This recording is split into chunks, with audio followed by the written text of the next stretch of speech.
Uvacha. Sri Uvacha. Shukadeva Goswami said,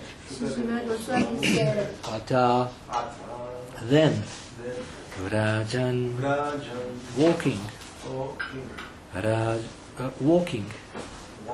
walking, Rajapatena, along the king's road, Madhavaha, Krishna, Striyam, a woman, Grihita, holding, Anga, for the body, Vilepa, with ointments, Bhajanam, a tray, Vilokya, seeing, Kubjam, hunchbacked, Yuvatim, young, Vara Ananam, with an attractive face, Papracha, he inquired, Yantim, going, Prahasan, smiling, Rasa, of the pleasure of love, Pradaha, the bestower. Translation. Shukadeva Goswami said, as he walked down the king's road, Lord Madhava then saw a young hunchback woman with an attractive face, who carried a tray of fragrant ointments as she walked along. The bestower of the ecstasy of love smiled and inquired from her as follows. Purport. According to Srila Vishwanath Chakravarti Thakur, the young hunchbacked girl was actually a partial expansion of the Lord's wife, Satyabhama. Satyabhama is the Lord's internal energy known as Bhu Shakti, and this expansion of hers, known as Prithvi, represents the earth, which was bent down by the great burden of countless wicked rulers. Lord Krishna descended to remove these wicked rulers, and thus his pastime of straightening out the hunchback Trivakra, as explained in these verses, represents his rectifying the burdened condition of the earth. At the same time, the Lord awarded Trivakra a conjugal relationship with himself. In addition to the given meaning, the word Rasa Pradaha indicates that the Lord amused his cowherd boyfriends by his dealings with a young hunchback. Sri Shuka Uvacha Ata Vrajan Rajapatena Madhavaha Striyam Grihitanga Vilepa Bhajanam Vilokya Kubjam Yuvatim Varananam Papracha Yantim Prahasan Rasa Pradaha. Shukadeva Goswami said, as he walked down the king's road, Lord Madhava then saw a young hunchback woman with an attractive face, who carried a tray of fragrant ointments as she walked along. The bestower of the ecstasy of love smiled and inquired from her as follows. I will read a summary in the chapter also. So chapter 42 is called The Breaking of the Sacrificial Bow. This chapter describes the benediction Trivakra received, the breaking of the sacrificial bow, the destruction of Kamsa's soldiers, the inauspicious omens Kamsa saw, and the festivities at the wrestling arena. After leaving Sudama's house, Lord Krishna came upon Trivakra, a young hunchbacked maidservant of Kamsa's, who was carrying a tray of fine ointments. The Lord asked her who she was and requested some ointment from her. Entranced by his beauty and joking words, Trivakra gave both Krishna and Balaram a good deal of ointment. In return, Krishna stepped on her toes with his lotus feet, took hold of her chin and lifted, thus strengthening her spine. The now beautiful and charming Trivakra then grabbed the edge of Krishna's upper cloth and asked him to come to her house. Krishna replied that after he had taken care of some business, he would certainly come and relieve her mental torment. Then the two lords continued their sightseeing tour of Mathura. As Krishna and Balaram walked along the king's road, the merchants worshipped them with various offerings. Krishna asked where the bow sacrifice was to take place, and when he arrived at the arena, he saw the wonderful bow which resembled Lord Indra's. Despite the guards' protests, Krishna forcibly picked up the bow, easily strung it, and in an instant broke it in half, producing an ear-splitting sound that filled the heavens and struck terror in the heart of Kamsa. The many guards attacked Krishna, crying out, "Seize him, kill him!" But Krishna and Balaram simply picked up the two halves of the bow and beat the guards to death. Next, the lords annihilated a company of soldiers sent by Kamsa, and then they left the arena and continued their tour. When the people of the city saw the amazing prowess and beauty of Krishna and Balaram, they thought they must be two chief demigods.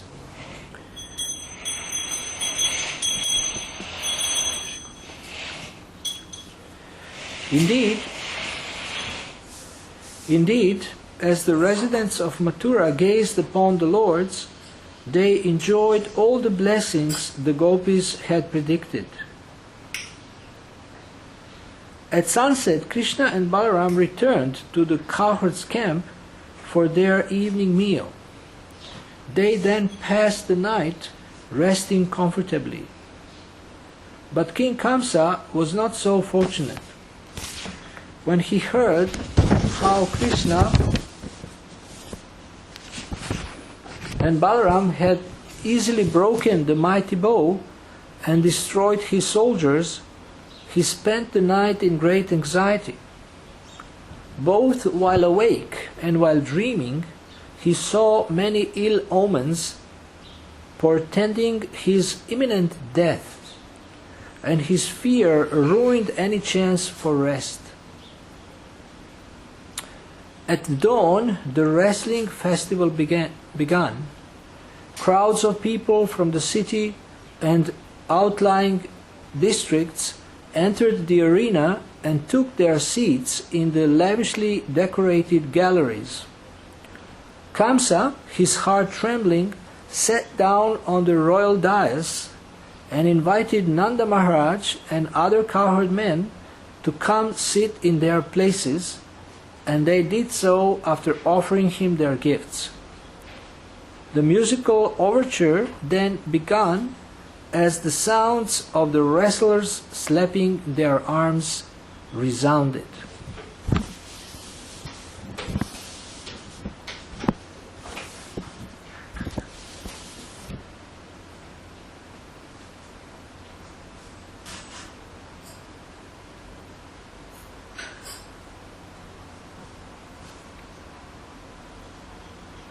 So whatever Krishna does has actually, how do you say,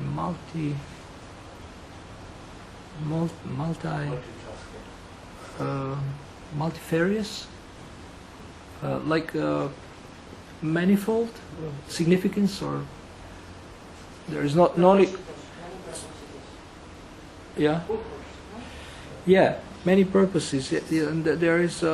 He does one thing, but it has many many purposes and different significances, and it has also like a symbolism that this is a symbol of something or representing something.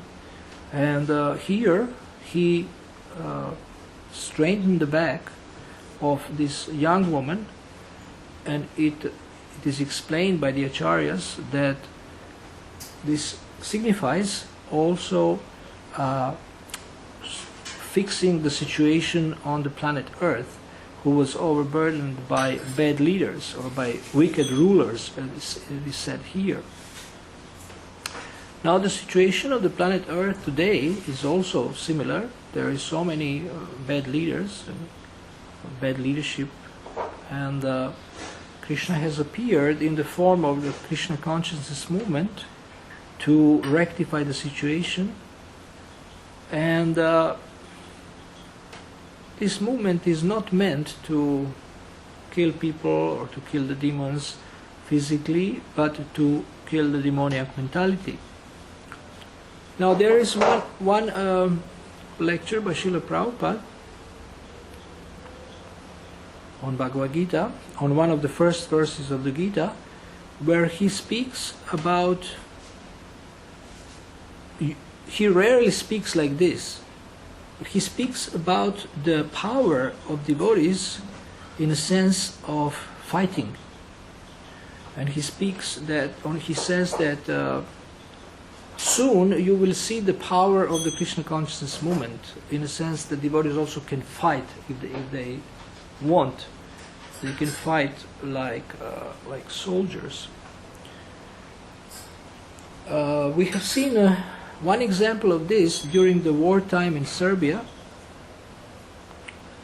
We had a temple which had about 60 devotees, and Sunday program was quite crowded. At least for Serbia it's a lot, like 100 people. They come, but the Chetniks, these paramilitary guys who are very much nationalistic, they don't like anyone, and what to speak of Hare Krishnas. They're fanatical Orthodox people, and they came to the Sunday program and shoot at devotees with a gun. Fortunately, no one was killed, but some devotees were injured. And then we decided that we have to have security. We have to have physical protection for devotees. So since that time, one devotee who is very good at martial arts, Bali Sadachari Prabhu, still to this day he is a martial arts teacher. He's a disciple of Jayapataka Maharaj. He actually was guarding the temple, and then we didn't have these attacks anymore. And we also had a Harinam which was recorded on the video. Somehow we can get it, and devotees can see it, those who want. It was a big Harinam in the main street of Belgrade with Satchidananda Swami, and I don't remember if there was any other guru, but it was Satchidananda Swami and devotees from the Nityananda band. And this main street is a walking street, and of course it was around the wartime also, but it was recorded by the TV, and it was huge. There was many devotees, and then you could see that these passers-by, people who were on the street, some of them were Chetniks actually, and they didn't like the Harinam. Harinam was huge, and it was recorded by the national TV. I don't know how they organized it. So, but what we've done, we had strong devotees, physically strong devotees, including Bali Sadachari and others, watch the audience, and if anybody shows any signs of or desire to harm devotees, they approached him and sought him out. So, and you can see there was one drunk chetnik who wanted to make trouble, but Bali didn't let him.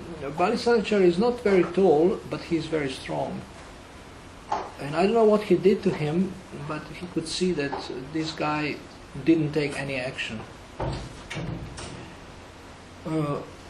So we saw that we cannot just be nice. We have to protect devotees and we have to apply some power. So Srila Prabhupada says in that Bhagavad Gita lecture that if needed, devotees can fight like anything. There is another instance in Ireland where policemen wanted to stop Harinam, and Irish devotees, they are by nature, by very nature of being Irish, they are very strong physically and mentally, and they actually, I don't know how many policemen there were, but they put them in a car and locked them up and continued with Harinam. So it was a very funny situation. So they were not afraid of the police, and they didn't want to stop the Harinam. So this is also an instance where devotees applied raw power, physical power, to protect the service and to protect the devotees. So we could then, Bali Sadachari got an instruction from Jayapataka Maharaj to organize kshatriyas all over the world. And there is even a website where there is devotees who are clearly kshatriyas who network and try to help each other. And in the future, probably there will be a need for more such activities. I heard that it is said that first they will laugh at us, then they will see that we are not joking, and then they will start to act against us and torture us. And in some countries, you see that, like in Russia or Kazakhstan, or the devotees are in danger. In other places also there is. In Yugoslavia, during the war, only in Serbia we had problems. In other countries we didn't have problems, but in Serbia we did have. And we had to apply some protection. And these guys are very dangerous, the Chetniks, and they kill people definitely. And they didn't like devotees. Another thing that happened, that we were on Harinam. It was wartime, or before wartime, or after wartime, something around the wartime, and there was maybe six, seven of us walking Harinam, and then the guy came with a how do you call it, this tear gas, and sprayed it into the face of a devotee next to me. Then on another Harinam also, they took mridangas and broke them.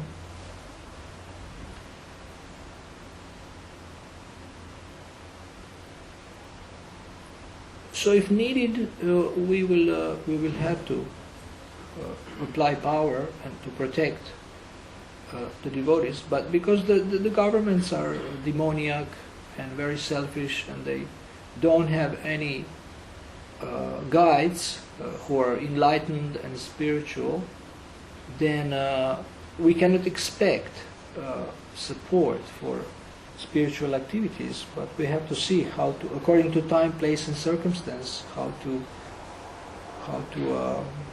deal. In Istanbul, there was devotees tried to start vegetarian restaurant, yoga, and things like this. But they immediately understood these are Hare Krishnas, and they burned it completely. Istanbul, in Turkey. They burned it completely, burned the whole thing. And I don't know what if they have something now, but there is still devotees there, and Shivaram Maharaj is a GBC for Turkey, and somebody else is representing or going there also. And one devotee from Croatia, Narayan, I forgot his full name, but he has Narayan Pandit. Narayan Pandit. He is a Sankirtan devotee, and he is fearless. So he actually went to Istanbul, and he was distributing books. But he distributed books. He had a nice plan. He had a nice plan to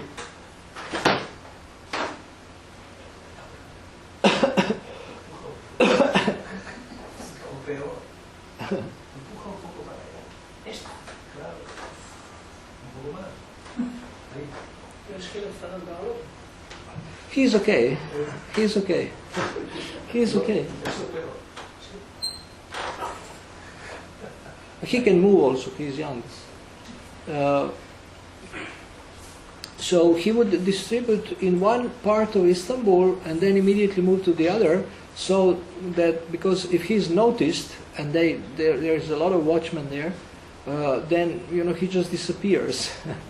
And he told me he distributed quite a lot of books in a few days in Istanbul just by moving quickly.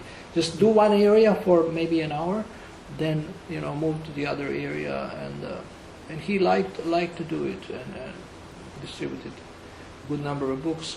There is books in Turkish, also Gita, and he was so happy. Prabhupada was very pleased when one preaches in Muslim countries or does anything like book distribution. In 1992, as far as I know, we went for the first time to Albania. There was 5 of us, and Bhaktivinoda Swami was with us. We went to Tirana, and it was really, really spooky. We had only one contact, some guy that one Mataji met somewhere else, in Yugoslavia, and he was our contact, but we didn't know who he is. So he did wait for us at the airport. Then they put us in 2 cars, and I was thinking, where will they take us? It was, and the airport looks like a bus station. They took us to a hotel, and then somehow it was good. We had a program. We distributed 200 Reservoir of Pleasure in Albanian, and we had to do photocopy because we ran out of books. Photocopied this book and then distribute photocopies. We made about 40 contacts at universities and got a permission to import Prabhupada's books to universities. And we had a program for 70 people in a very prominent public place, and we had a TV coverage in the main news of short kirtan and a little introduction for the program. Unfortunately, nobody followed up. I mean, Maharaj is still GBC for Albania, and I don't know what's happening there. Some devotees went on Harinam last summer, but he and another devotee, Nadi Prabhu, who used to be a president of Zagreb, they went, I don't know, they wanted to have a swim or something. They went on the seaside. Then people saw them, they saw the sikas, and some boys were pulling Maharaj's sika and they were throwing stones at them. Also in Tirana, somebody was pulling Maharaj's sika, but he was alone. I mean, we couldn't do anything. We were not with him when this happened. We distributed prasadam also, some sweet bowls. Somehow we found a translator, one yoga lady, and it was 5 days, and after that nobody followed up very much. And I sent all the addresses to Maharaj later, but I don't know what's happening. But it was, at least in the beginning, it was a little bit scary. to do this. Also in Bulgaria, they killed the leader, actually the devotee who was the leader. Maybe secret police or somebody. But he was also doing some other things. I was sent by Kirtiraj Prabhu to investigate what really happened, and then we found out that he was also doing some illegal things. But he was amazingly dedicated, and he really organized translation of books into Bulgarian, and my job was to bring the manuscript to Belgrade and send it by DHL to Sweden so they can make a layout and start preparing for the printing of the Bulgarian Bhagavad Gita. And fortunately, I didn't have problems at the border. But I was checked by the police in the middle of the night, but it was, they looked for drugs and weapons. So they didn't, they saw the Bhagavad Gita, they didn't see the manuscript. I had the one Bhagavad Gita with me, but in these countries it's always, you never know who is a policeman. Everybody's watching everybody else. So there are many risky places on this planet. Like here we can have free Harinam and we don't have problems. But in other places devotees have like a life danger just to practice Krishna consciousness. You get into life danger. So because of the demoniac governments,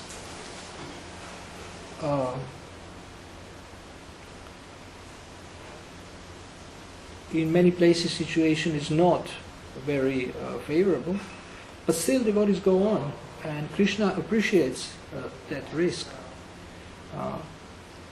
So Krishna and Balaram are entering Dwaraka, and things starting to happen, and some people are seeing them,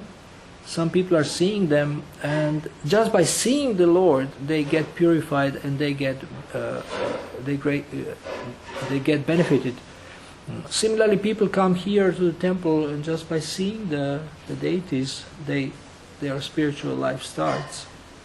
And then what to speak of chanting and taking prasadam, talking to devotees. So,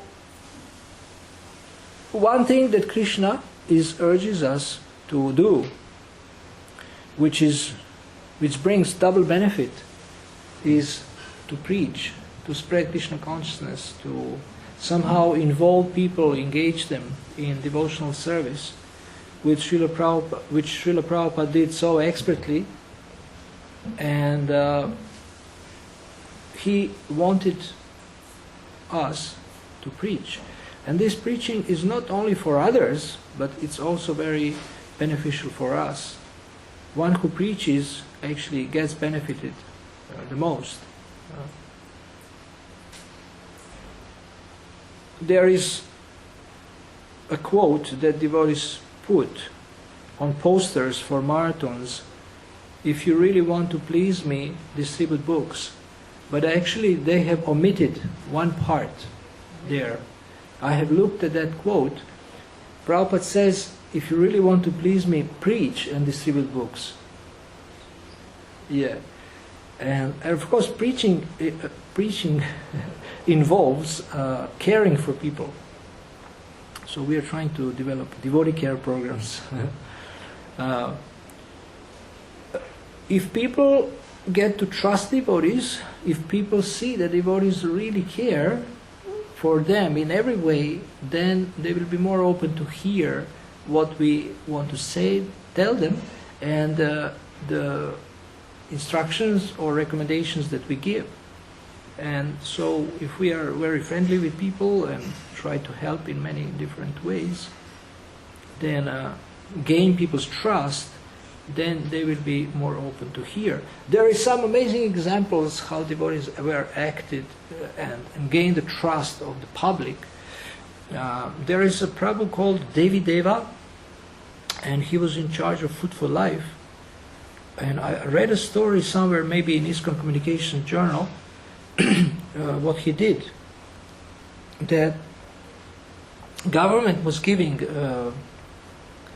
him somehow money for Food for Life, and he would take and use it.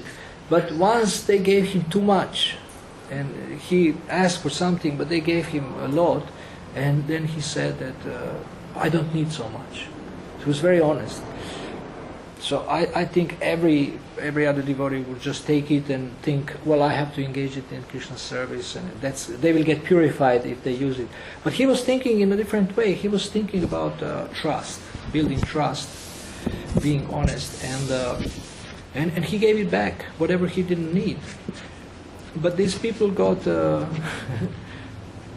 These people actually were very impressed, and they developed more trust in him, and of course they continued to help him probably for a long time. So this is one example where you do something unusual. You give the money back. It doesn't make sense, but long term actually it makes sense. So investing in a relationship with someone and developing trust will facilitate our influence and preaching. Once I was interviewed, I wanted to go to Alachua because my wife and daughter were there in a school for girls, and then I wanted to work with devotees, and Gopal Bhatta Prabhu interviewed me with Pranada Mataji for some kind of a marketing job. And then he asked me, what is marketing? An interview has just some basic questions to see how you are thinking about about the marketing, because they wanted to develop this Bhakti project and do an amazing, huge marketing based on the Bhakti project, make Bhakti a brand, and then you should have a good marketing guy who is innovative and whatever. And so he asked me, what is marketing? And I said, marketing is building relationships. And he said, no, marketing is sales. So who am I to speak about marketing? He has a factory, he's very successful, and he knows how to make money. He's heading the strategic planning team, and he wasn't satisfied with this, and I didn't get a job. But I was thinking, marketing may be sales, but actually if you don't build trust, sales will be only one time. If you don't build a relationship with your customers, sales will be only one time. You sell, and then next time you don't know. But if you invest in gaining trust, that they are convinced that you have their best interest at heart, and you want them to succeed, you want them to get benefited by your products and services, then you will have a customer for life, and you will have a free marketing force. He will tell other people how you are dealing with him or her, and they will bring you customers for free.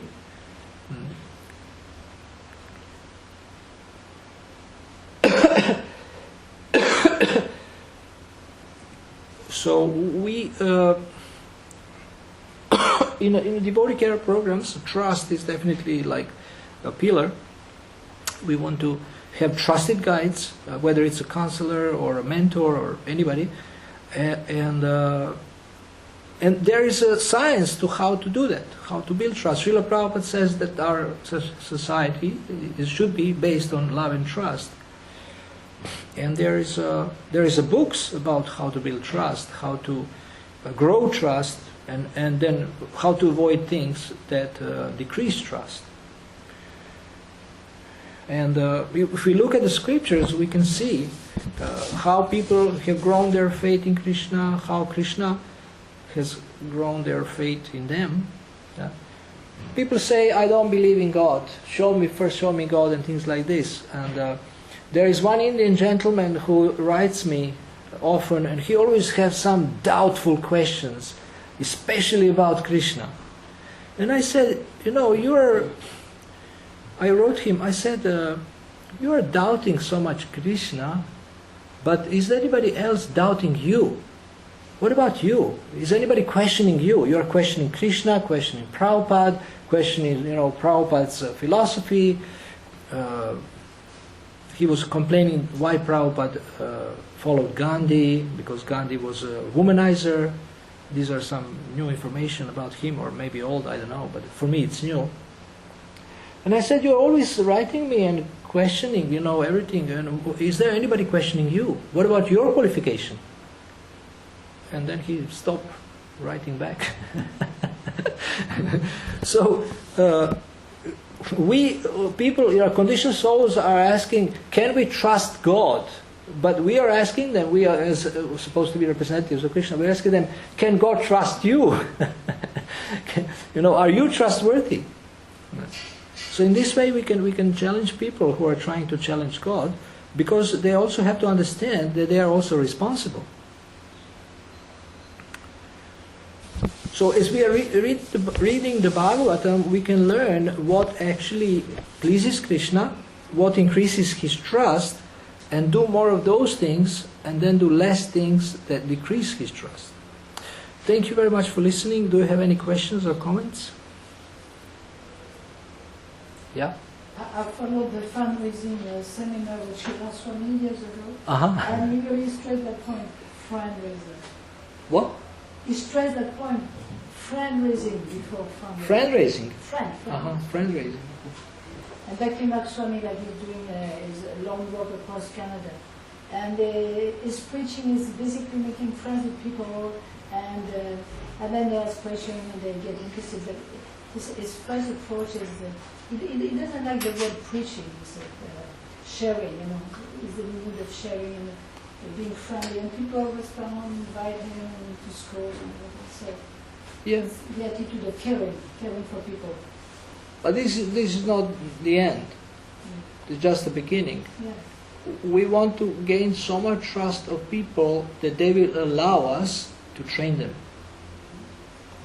Just Jivatattva Prabhu told me that Prabhupada said, whoever wants to come to the farm, any farm, they should be ready to be trained. So our main job is, in our relationship with people, is training, but they have to agree. There has to be a free will application. And if they agree that we train them, then we can train them. We can tell them, I'm training you not because of me, I'm training you because of you, that you learn certain things. But even if they only agree to be friends, that's already good for them, and they will benefit. And then we can offer different levels of training. You want to be trained less or more? But as soon as there is trust, as soon as they're convinced that these people care, then we create a better environment for preaching and for cultivating people. Isn't it also important for people to see the relationship we have among ourselves? Because if they see this fight, quarrel, indifference, how they can be attracted, it seems to be a big Yes. impersonalism. Yeah. They always look how we are dealing with each other. Definitely they look. Because they know if I come, they will deal with me like this. So that's charity begins at home. Okay, yes? In our society, is full up of products. And Products? Products, Uh-huh. yes. And it's very difficult to bring one customer very faithful to someone, right? Because there are so many things, that people are, and I think that this also is a quality of the society, and in Kali Yuga, we can see Kali Yuga also in this, that it's very difficult to find someone that is faithful, even in a business place, because they change. There is, yeah, you change providers. Many possibilities But there is loyalty. There is customer loyalty if the company is, providing proper services and products. There is customer loyalty. So Yes. also here, but also people come to us, then they go to some other group, then some other Vaishnava group, then some other Vedic group, or this and that. And Kripa Mahaprabhu was complaining to me that some devotees just shopping around, like going, and they don't stay loyal to ISKCON. So he's trying to preach to them to be loyal to ISKCON. well, in religious groups, there are not so much. But I mean in the society, the social aspect. Too many clothes, too many shoes, too many things. It's difficult because you have a very good behavior with one, that he go there just because he likes you. Yeah. Because normally they go once in here, another in another place. Behavior and a good product. Yes, also. So we have a good product, but we don't always have a good behavior. Yes. So what is our main product? What is our main product? What? Mahamantra? Yes. What? Association. Association? Process of devotional service. Okay. Worship Deity. I would say our main product is bhakti. We are offering, the most precious thing we are offering is pure bhakti, and everything else is helping that. So then, how to market bhakti? That's a big question. We can market in different ways. You can. Yeah. As you said that this Indian gentleman was writing to you, and he wrote to you that why Prabhupada was following Gandhi. Yeah. But actually it's not true. On the contrary, Prabhupada used to write many letters to Gandhi saying that he should take to Krishna consciousness and preach Krishna consciousness instead of, exact word I won't be able to tell you, but instead of, politically trying to win independence, to take to Krishna consciousness and preach about Krishna consciousness. Many times Prabhupada wrote letters to Gandhi, and in one of the letters Prabhupada also said that I think that was the last letter that Prabhupada wrote to Gandhi, that if you don't take to Krishna consciousness, if you don't preach about Krishna consciousness, you are preaching extended sense gratification. But preach Krishna consciousness. If you don't do that, then you may meet a violent death. And just after a few months or so, Gandhi was shot. Well, that's good. I can refer him to those letters because his study of ISKCON is quite superficial. That's why he has so doubts. So I told him to get more information, and then he also has questions about Mahabharata, which I don't know Mahabharata.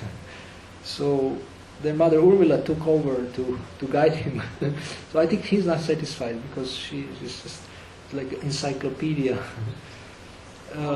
But this is good to give him these letters. It will be good. Maybe you can write him. I can give you his email, and you can reassure him or whatever. Yeah. Okay, so Kripa Mahaprabhu was kind of not complaining about everybody shoving around.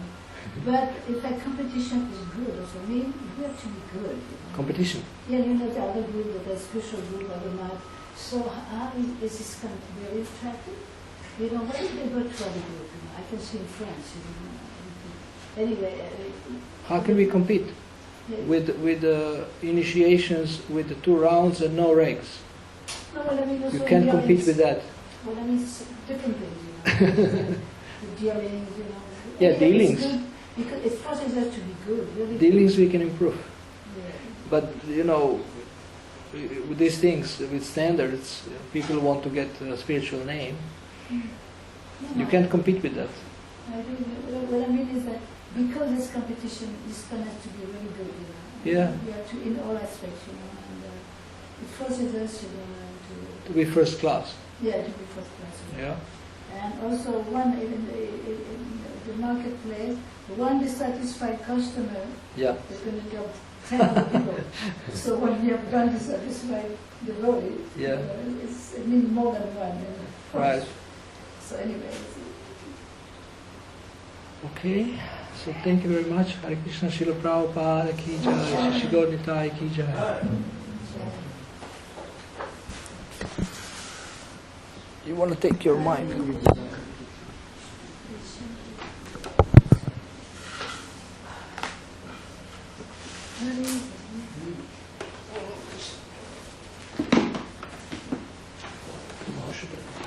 Krishna Prasad, Krishna Bhaktivedanta Swami, Sri Saraswati Devan, Krishna